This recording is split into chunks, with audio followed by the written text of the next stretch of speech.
नमस्कार प्यारे बच्चों, मैं परिहार सर आप सभी का मेरे इस YouTube channel primary digital study में स्वागत है। प्यारे बच्चों, आज के इस वीडियो में हम कक्षा तीसरी की हिंदी की पुस्तक का पाठ 15 सीखने जा रहे हैं और इस पाठ का नाम है दिए का अभिमान। आप सभी को कक्षा तीसरी की हिंदी की पुस्तक ओपन करना है और आपको पाठ 15 निकाल लेना है।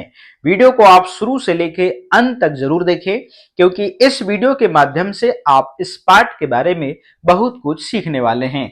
तो बिना देर किए हुए हम वीडियो की शुरुआत करते हैं और इस पाठ में जो कविता दी हुई है, इस कविता का हम लय के साथ में गायन करेंगे। साथ ही कविता का संदर्भ, प्रसंग और भावार्थ, हम अर्थ जो है वो समझेंगे एवं अभ्यास में जो भी प्रश्न दिए हुए हैं उनको भी हम इसी वीडियो में कंप्लीट करने वाले हैं। तो जैसा कि आप स्क्रीन पर देख रहे हैं, ये रहा पाठ 15 और इस पाठ का नाम है दिए का अभिमान। इस पाठ में हम क्या क्या सीखने वाले हैं? इस पाठ में हम कविता को लय के साथ में गाना और उसके अर्थ को भाव सहित समझना हम सीखेंगे। साथ ही नम्रता और विनयशीलता का महत्व हम जानेंगे और समानार्थी शब्दों को जानना हम इसमें देखेंगे कि समानार्थी शब्द क्या होते हैं, और श्रुति सम भिन्नार्थक शब्द और शुद्ध वर्तनी वाले शब्दों को भी हम इस पाठ में जानेंगे। तो आप देख रहे हैं यहाँ पर दीपक का चित्र आपको दिखाई दे रहा है। तो दीपक को किस प्रकार से अभिमान होता है, आइए हम इस कविता के माध्यम से हम जानते हैं। चलिएगा। जलते जलते दिए को यह हो गया अभिमान, लगा सोचने सूर्य चंद्र से भी मैं अधिक महान।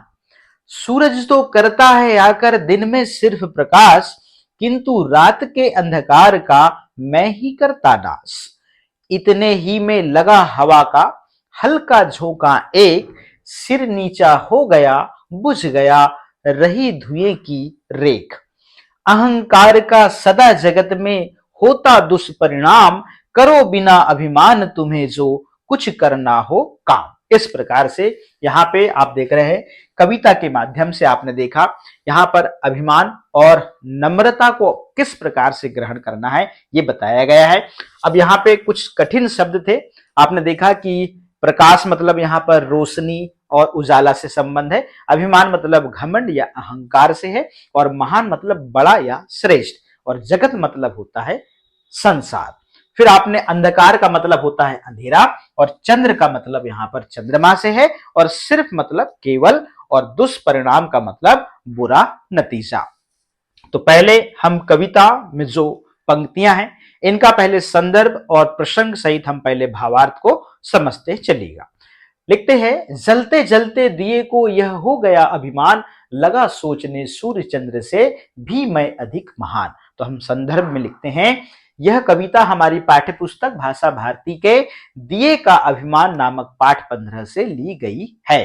अब यहाँ पे देखिएगा, प्रसंग में लिखते हैं, इस कविता में अभिमान त्यागने और विनय या नम्रता को अपनाने की बात कही गई है। तो संदर्भ और प्रसंग जो है सभी पंक्तियों में एक सा आएगा, और यहाँ पर इन पंक्तियों का हम यहाँ पर अर्थ, जिसे हम भावार्थ कहते हैं, उसको समझते हैं। कवि कहता है कि एक बार जलते हुए दिए को यह घमंड हो गया कि मैं सूर्य और चंद्रमा से भी अधिक महान हूं। इस प्रकार से इसका अर्थ है।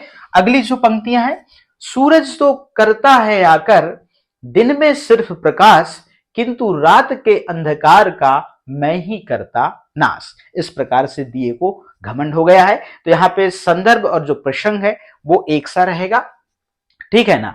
तो यहाँ पर ऊपर जो पंक्तियां था इनका हम यहाँ पर अर्थ को समझते हैं, भावार्थ को। दिया कहने लगा कि सूरज तो केवल दिन में ही प्रकाश करता है, परंतु रात के अंधकार का जो नाश है वो मैं ही करता हूं, या अंधकार को मैं ही मिटाता हूं। इस प्रकार से दिए को अभिमान हो गया है, ठीक है ना। तो यहाँ पे अर्थ को हम इस प्रकार से लिखते हैं। अगली पंक्तियां हैं, इतने ही में लगा हवा का हल्का झोंका एक, सिर नीचा हो गया बुझ गया रही धुएं की रेख। आप देखते होंगे दीपक को यदि हल्का सा हवा का झोंका लग जाए तो दीपक बुझ जाता है, और बुझने के बाद में उससे धुआं निकलने लगता है।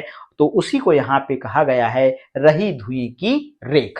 तो यहाँ पे संदर्भ और जो प्रसंग है वो एक सा रहेगा और यहाँ पर भावार्थ मतलब हम अर्थ को इस प्रकार से यहाँ पे समझते हैं, जब दीपक अपने बारे में ऐसा सोच रहा था कि उसी समय हवा का एक झोंका आया और दिया बुझ गया और बुझने के बाद केवल धुएं की एक रेखा बची रही। इस प्रकार से इसका अर्थ है। चलेगा, अगली पंक्तियां हैं, अहंकार का सदा जगत में होता दुष्परिणाम, करो बिना अभिमान तुम्हें जो कुछ करना हो काम। तो हमें जो कुछ भी करना है वो बिना अभिमान के हमें काम करना चाहिए। अब यहाँ पे संदर्भ और जो प्रसंग है वो एक सा रहेगा और उपरोक्त पंक्तियों का भावार्थ या अर्थ को हम ऐसे समझते हैं, कवि कहता है कि जगत में मतलब संसार में अभिमान का सदा ही मतलब हमेशा ही बुरा नतीजा निकलता है या बुरा ही परिणाम मिलता है, इसलिए दुनिया में संसार में तुम्हें जो भी काम करना हो उसे बिना अभिमान के करो। इस प्रकार से इन पंक्तियों का यहाँ पर हमने भावार्थ लिखा हुआ है। चलेगा, अब हम चलते हैं अभ्यास में। आप यहाँ पे देख रहे हैं, यहाँ पे 5 प्रश्न दिए हुए हैं। दूसरे नंबर पर है रिक्त स्थानों की पूर्ति कीजिए। इसके बाद हम इनको कंप्लीट करेंगे।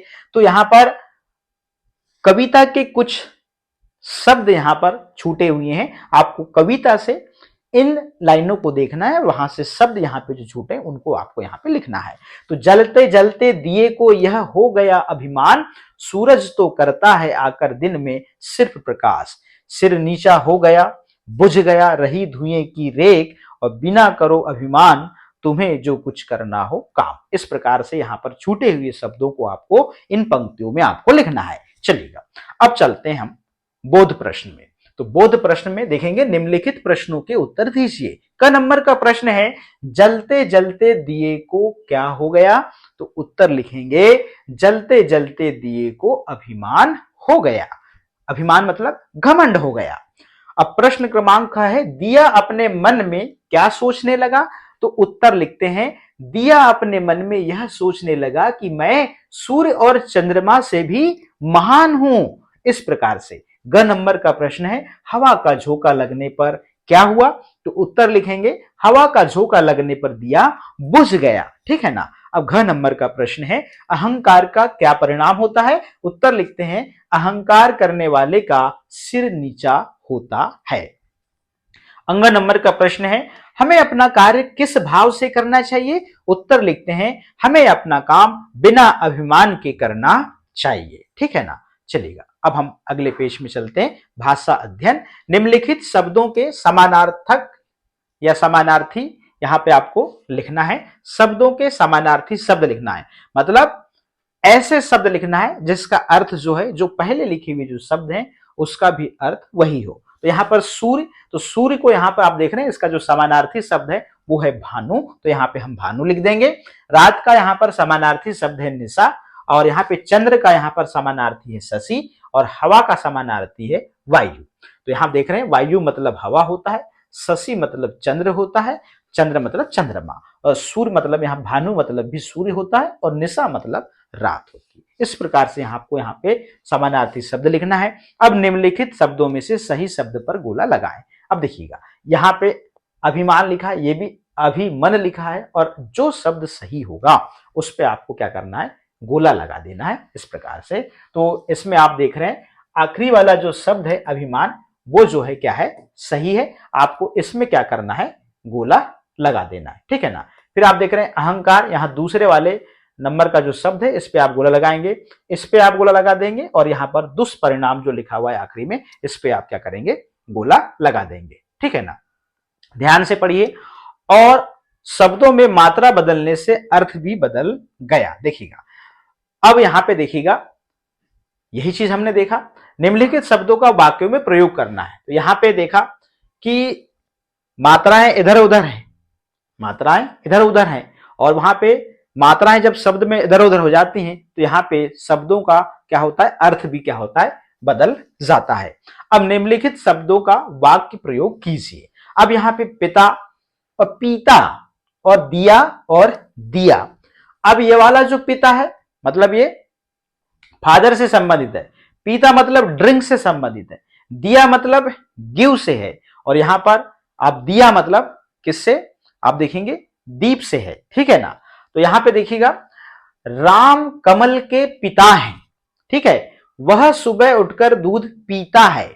दिया राम ने, अब दिया में देखिएगा, राम ने गोपाल को एक पेन दिया, और दिया अंधकार को हरता है। इस प्रकार से आप क्या करेंगे, ऐसा वाक्य का निर्माण करेंगे जिसमें आपको इन शब्दों का क्या करना है, प्रयोग करना है। तो यहां पे मात्राएं देखिएगा, मात्राओं के बदलने से शब्द का जो अर्थ है वो बदल जाता है। तो आपने यहां पे देखा कि शब्द के अनुसार आपने वाक्य का निर्माण किया, ठीक है ना। चलिएगा, योग्यता विस्तार के यहां पे प्रश्न दिए हुए हैं। आलस्य दरिद्रता का दूसरा नाम है। यदि आपके जीवन में आप यदि आलस रूपी जीवन जी रहे हैं तो निश्चित रूप से वो एक दरिद्रता को आप निमंत्रण दे रहे हैं। तो प्यारे बच्चे, इस प्रकार से हमने इस पाठ में दिया की जो कविता थी उसको हमने लय के साथ में गाया, और संदर्भ प्रसंग सहित इस भावार्थ या अर्थ इन पंक्तियों का हमने समझा, और अभ्यास में जो भी प्रश्न दिए हुए थे उनको हमने इसी वीडियो में कंप्लीट किया। तो प्यारे बच्चों, आज के इस वीडियो में इतना ही। फिर मिलेंगे हम अगले वीडियो में अगले पाठ के साथ में। आप सभी का बहुत बहुत धन्यवाद।